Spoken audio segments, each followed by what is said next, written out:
Hello everyone, this is अपनी Yadav and welcome to legal aid. आज इस वीडियो में हम लोग डिस्कस करेंगे meaning, features and causes of secularisation. तो चलिए शुरू करते हैं।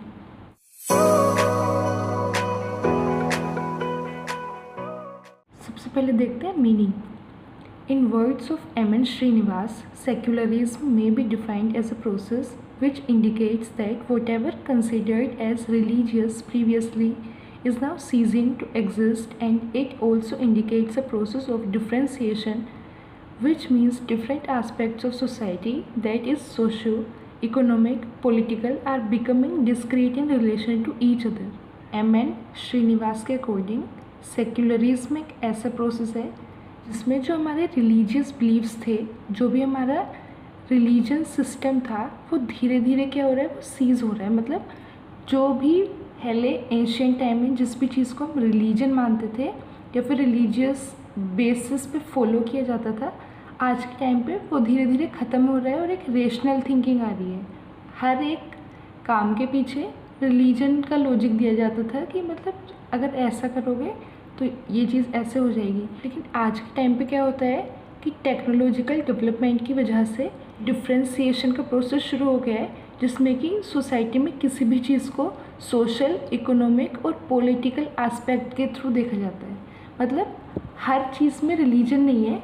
जैसे पहले हिंदू रिलीजन में ब्राह्मण्स के पैर छूना अच्छा माना जाता था, लेकिन के टाइम पे क्या होता है कि सोसाइटी में पैर छूने एक रेस्पेक्ट का सिंबल बन गया है rather than a religious belief. मतलब आप क्रिश्चियन रिलीजन में, मुस्लिम रिलीजन में या किसी भी दूसरे रिलीजन्स में देख सकते हैं कि लोग वहाँ पे अपने एल्डर्स के पैर छूते हैं as a mark of respect. Secularism is anti religion, it means more of secularisation and less of religion.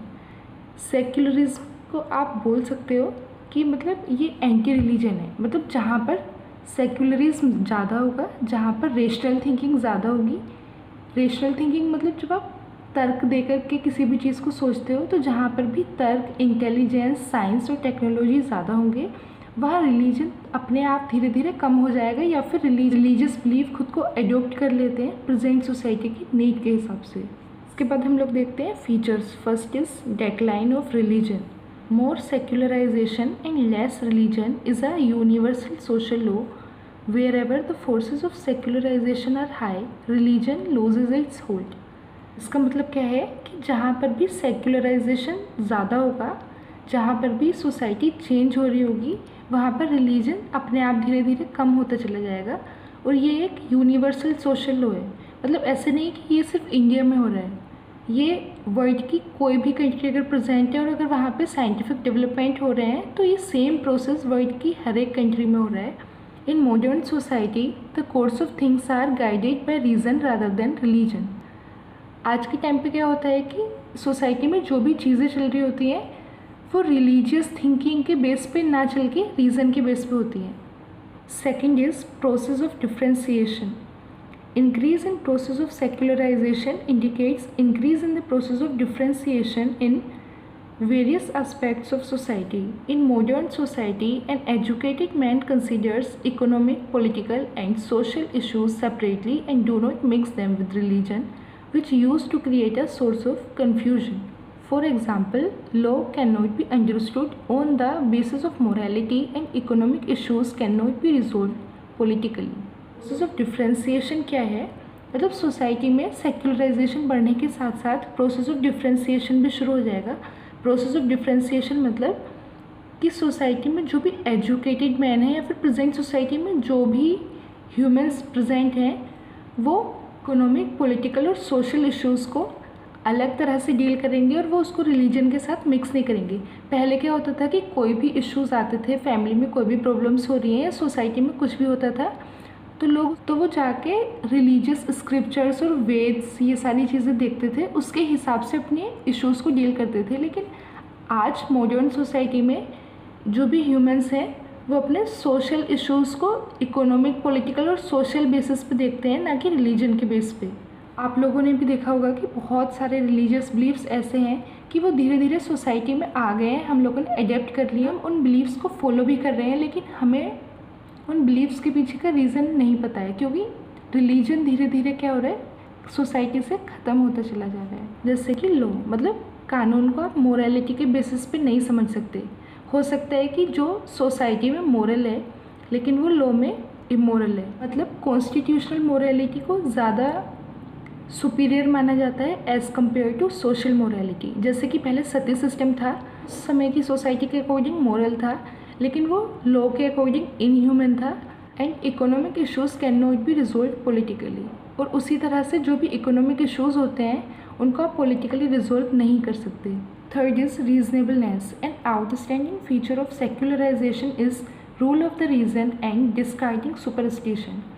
A secular man always thinks on the basis of rationality and is not persuaded away by the religious beliefs. His whole life is guided by reasons and intelligence. At the same time, he is critical of accepting anything on the basis of religion and analytically examines everything on the basis of reason. Secularisation का एक सबसे बड़ा feature है reason. मतलब humans regions को apply करने लगे हैं। एक जो सेक्युलर मैन है, मतलब जो प्रेजेंट सोसाइटी में जो भी ह्यूमंस हैं वो रेशनलिटी के बेसिस पे सोचते हैं और वो रिलीजियस बिलीफ से परसुएड नहीं होते। मतलब अगर रिलीजियस बिलीफ्स को वो फॉलो भी करेंगे तो उसके पीछे उनको रीजंस चाहिए होते हैं, और जो उनकी पूरी ज़िंदगी है वो रीजंस और इंटेलिजेंस के बेसिस पे गाइड होती है, ना कि रिलीजियस बिलीफ्स के बेसिस पे। इसीलिए रिलीजन धीरे धीरे चेंज होते चले जा रहे हैं। Last feature is scientific attitude. Of scientific attitude towards life is another remarked feature of secularization. As the influence of science upon man increases the influence of reasons and gradually decreases influence of religion. मतलब society में science की influence की वजह से जो man है उसने regions को ज़्यादा इंपॉर्टेंस देनी शुरू कर दी है, और जो रिलीजियस बिलीफ्स हैं वो धीरे धीरे क्या हो रहे हैं, डिक्रीज होते चले जा रहे हैं, मतलब कम होते चले जा रहे हैं। Features and causes of secularisation, मतलब समझते हैं कि सेक्युलराइजेशन आने के पीछे रीजंस क्या क्या हैं। First is modern education, the knowledge of science, English and modern socio political thinking, the thinking of people incline toward secularism. Science की और मतलब बहुत सारे मॉडर्न सब्जेक्ट्स की नॉलेज होने की वजह से, सोशो पॉलिटिकल थिंकिंग डेवलप होने की वजह से जो लोगों की थिंकिंग है वो सेक्युलरिज्म की तरफ ज़्यादा इंक्लाइंड हो गई है। जितना जितना ज़्यादा रेवोल्यूशन आया है सोसाइटी में, उतना ज़्यादा लोग सेक्युलरिज्म की तरफ इंक्लाइंड हो गए हैं। The members of different caste met in same educational institution and this help to discourage caste feelings and untouchability.